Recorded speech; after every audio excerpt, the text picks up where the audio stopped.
ఐక్యత, వదలాలి వదలాలి కార్మిక ఐక్యత, వదలాలి పరిష్కరించాలి సమస్యలు, పరిష్కరించాలి సమస్యలు.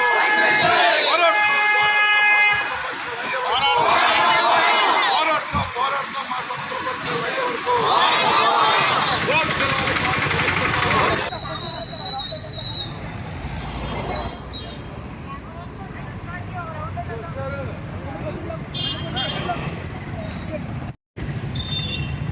రాష్ట్ర వ్యాప్తంగా మున్సిపల్ కార్మికులు వారి సమస్యల పరిష్కారం కోరుతూ గత నెల 26వ తారీఖు నుండి సమ్మెలోకి దిగారు. ఈ రోజుకి 11వ రోజు. రాష్ట్ర ప్రభుత్వం మొండిగా కార్మికుల సమస్యల పరిష్కారం చేయడానికి పూనుకోవట్లేదు. దీన్ని సిఐటి తీవ్రంగా వ్యతిరేకిస్తుంది. గత 11 రోజుల నుంచి కార్మికులు శాంతియుతంగా మా సమస్యలు పరిష్కరించండి, జగన్మోహన్ రెడ్డి గారు ఇచ్చిన హామీలు అమలు చేయాలని కోరుతూ నిరసన ధర్నాలు చేస్తుంటే అధికారులు ప్రభుత్వం పోటీ కార్మికులను తీసుకొచ్చి కార్మికుల్ని రెచ్చగొట్టే విధంగా వ్యవహరిస్తుంది.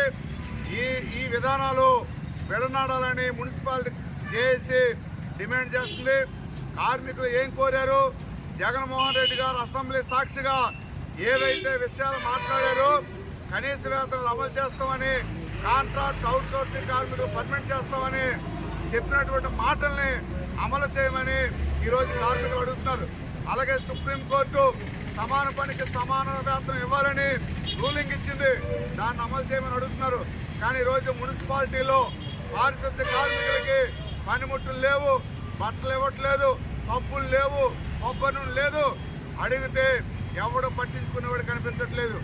ఆ కార్మికులు కూడా దశల వారీగా వినతి పత్రాలు ఇచ్చారు, నిరసన ధర్నాలు నిర్వహించారు.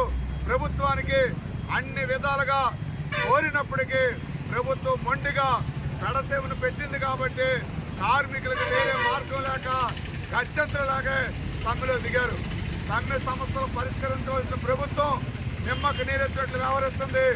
రానున్న రోజుల్లో కార్మికులతో సంప్రదింపులు జరిపి సమస్యల పరిష్కారం చేయకపోతే ఈ సమ్మె మరింత ఉధృతం చేస్తామని హెచ్చరిక చేస్తున్న ప్రభుత్వాన్ని ఇప్పటికే అత్యవసర సేవలైనటువంటి కరెంటు, మంచినీళ్ళు కూడా బంద్ చేయడానికి కూడా కార్మికులు సిద్ధంగా ఉన్నారు. అట్లాంటి పరిస్థితి రాకుండా ప్రభుత్వం వెంటనే వారి సమస్యలు పరిష్కరించాలి, కార్మికులు పర్మిట్ చేయాలి, కనీస వేతనం 26,000 రూపాయలు ఇవ్వాలని డిమాండ్ చేస్తున్నాం.